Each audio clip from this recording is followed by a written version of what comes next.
Hello, how's everyone doing? Welcome to this episode of Investing with Danielle. I hope that everyone's doing great in the month of February. I'm taking a new direction in terms of Investing with Danielle. I'm not going to be giving portfolio balance updates anymore, and I've decided to focus in, for now, on AI stocks, one of the big ones being NVIDIA, that is symbol NVDA. Also, most of the views I get lately have been on the Social Security videos that I've posted in the past, and I can only talk about so much Social Security since I got on survivor benefits. So you're welcome to check out that playlist where I talk about that.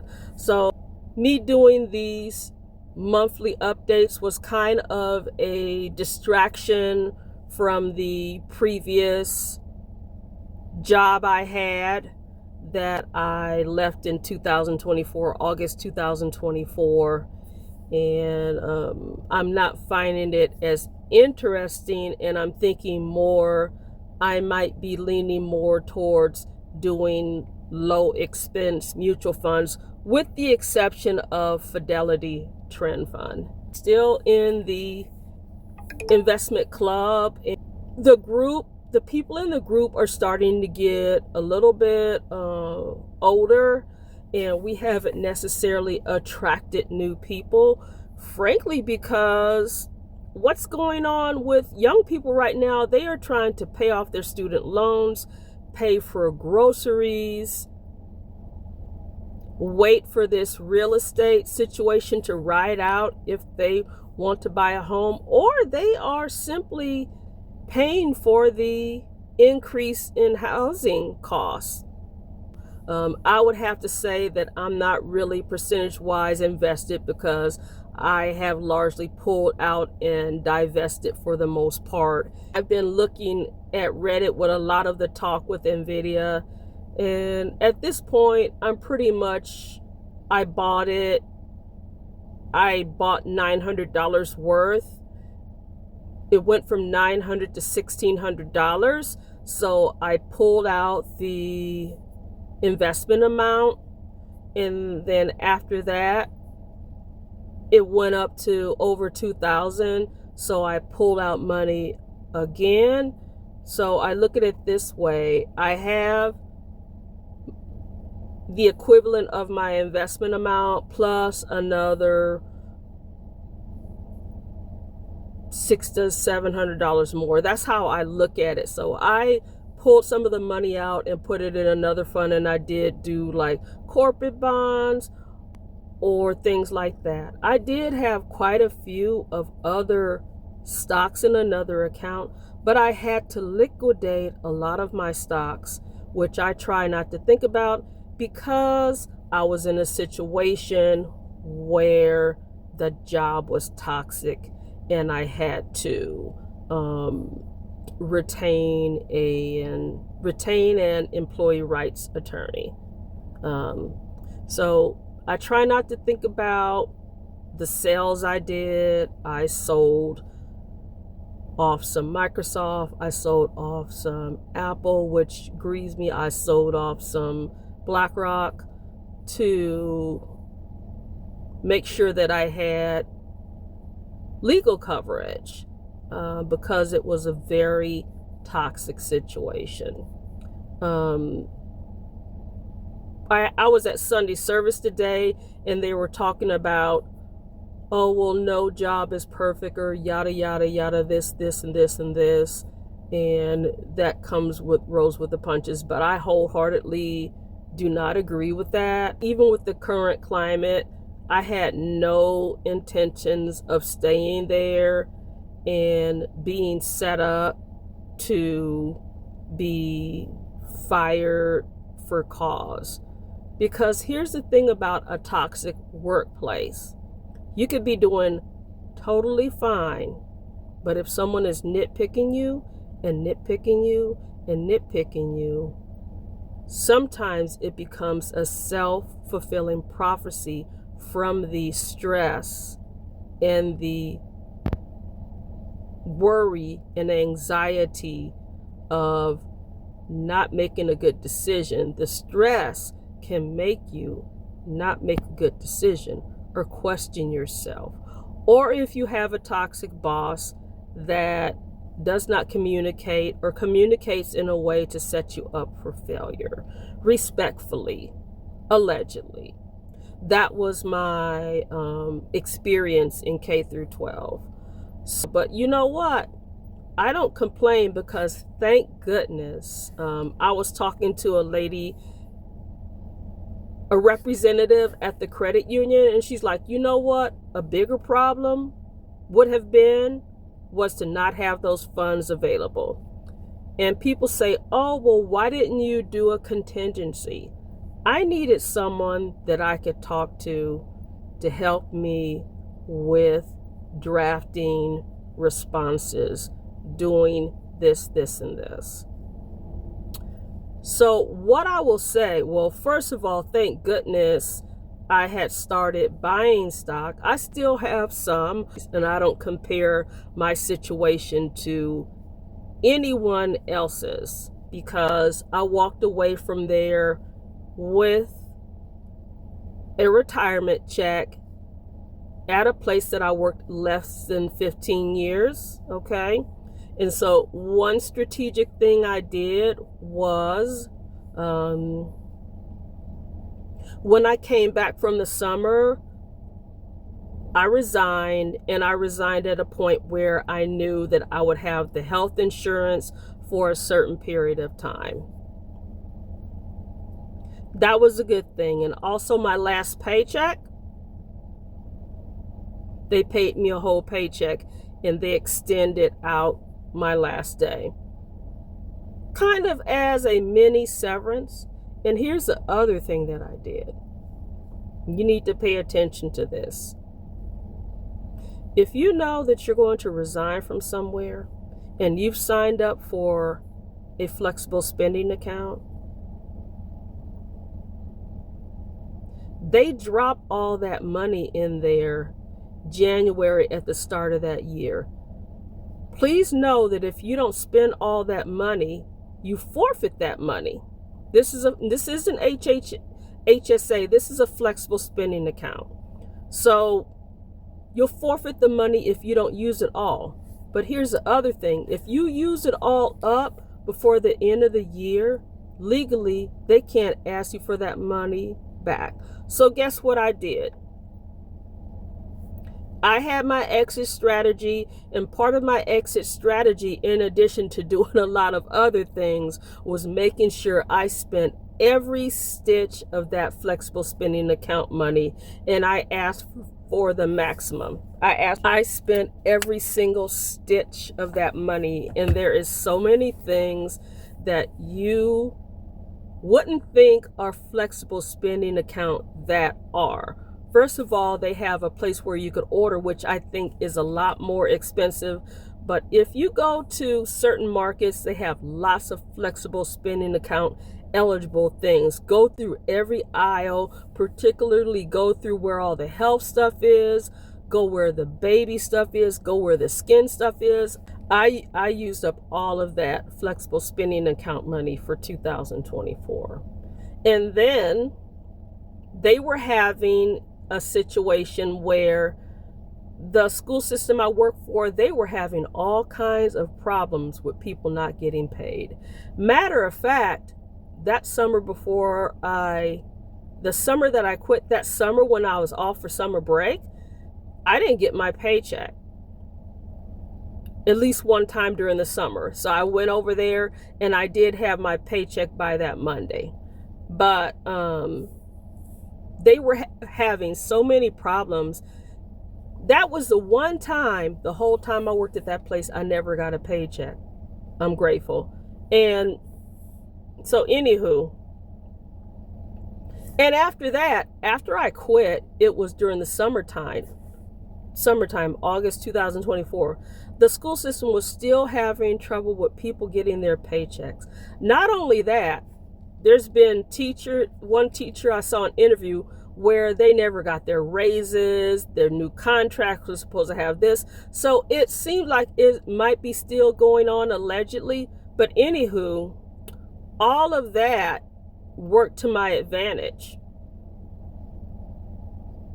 So when I got to my last paycheck, I was expecting a partial one. They gave me the whole paycheck. And then I said, well, let me know if I need to send something back. And I said, no, send it to me in email and let me know when my last day is. They extended my last day from August to September. So guess what? My health insurance was paid for August, September, and October before I had to switch out to some insurance that I got from when I was a public health nurse. That was effective November. So when I say I believe that my steps were and are ordered, it was. So some other things have happened in terms of work opportunities and business opportunities, a more quality time, more rest time, and also I'm on survivor benefits through my late spouse, okay? So I was able to get survivor benefits, and the good thing is there was a recent law that was signed by President Biden about getting rid of windfall elimination provisions for those that get a cut. They would get a cut in Social Security since your company didn't withhold Social Security, which a lot of school systems don't withhold. Not all, because there are some that take out Social Security in addition, but that repeal was passed, so that is good for my future when I take my own Social Security. But the good thing right now is I will give you an example. And so just for context, the amount of survivor benefit, which wasn't $1,000, I just gave that as an example. The amount of survivor benefit that I'm getting is around 4 times more. The amount that I'm getting right now in survivor benefit is more. So right now I'm trying to strategically decide in terms of my work history. You get way more if you wait till 70, but sometimes going ahead and taking it at 67, you could get a slightly more, or you could take it at 62 or even like 63 or 64. I have the set dollar amount that I want for it to be before I start taking it. And each time I look, the monthly amounts go up, because right now I'm working jobs that take out for Social Security. So it has had a pretty good effect on my monthly dollar amount. Anyway, that's what's been going on and why I really haven't been thinking a whole lot of doing a lot of investing with Danielle stuff. I will also say I do have a splash of corporate bonds which pay interest here and there. I don't have a huge amount of I don't have a huge amount of 401k or 403b money, largely because I was not able to take advantage of the compound interest as much because I pulled some out to fund a sabbatical when I left public health.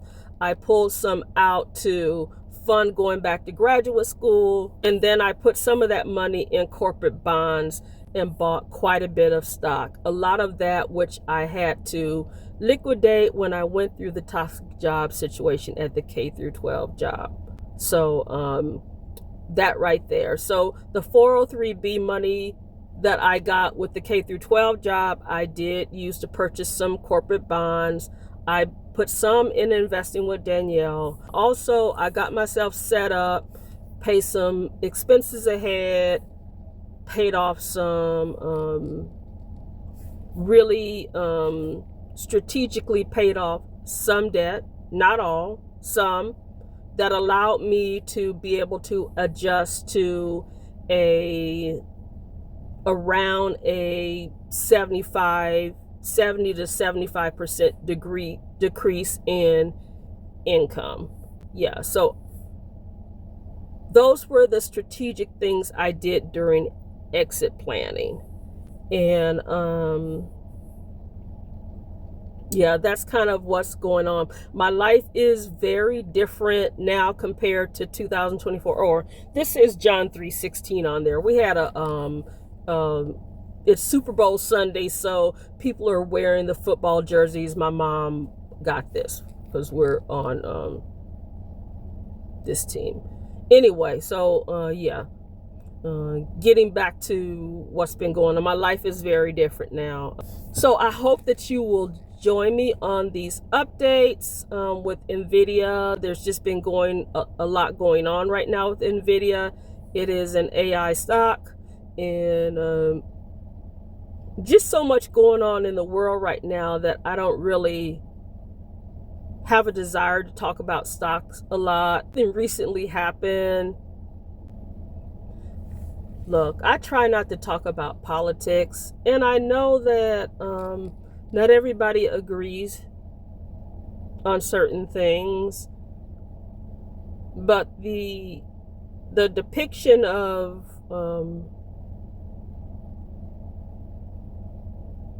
President Obama and Michelle Obama on a presidential site was just horrible. That someone is the commander-in-chief of this country would depict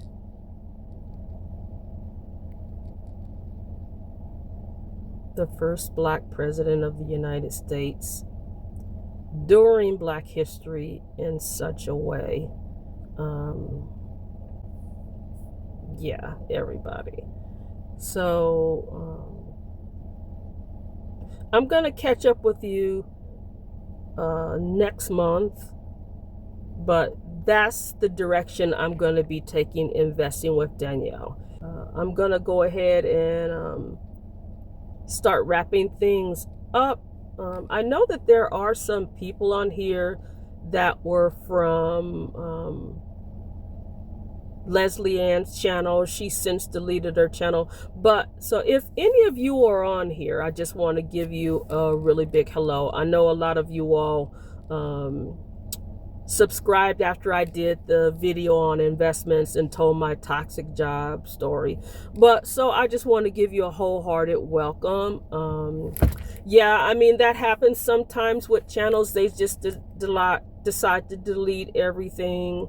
If any of you are on there, always want to just acknowledge Miss Leslie, even though her channel and her Instagram is deleted. That is a person that I did interviews on and was instrumental on me getting the Lifting as We Climb interview with Dr. Kamani. So I always bring up that channel, even though it's deleted. And if any of you are on here, I hope that you're doing okay, and I hope that you're looking after yourself. Yeah, so you all take care, and please be sure to go to the About section of my YouTube channel. Be sure to subscribe, like, and share. Check out some of my other playlists. Check out my YouTube short sections, and share any of the content if you think that it would be helpful to people. I would really appreciate that. So you all have a wonderful day and have a wonderful week, and I will talk to you next time.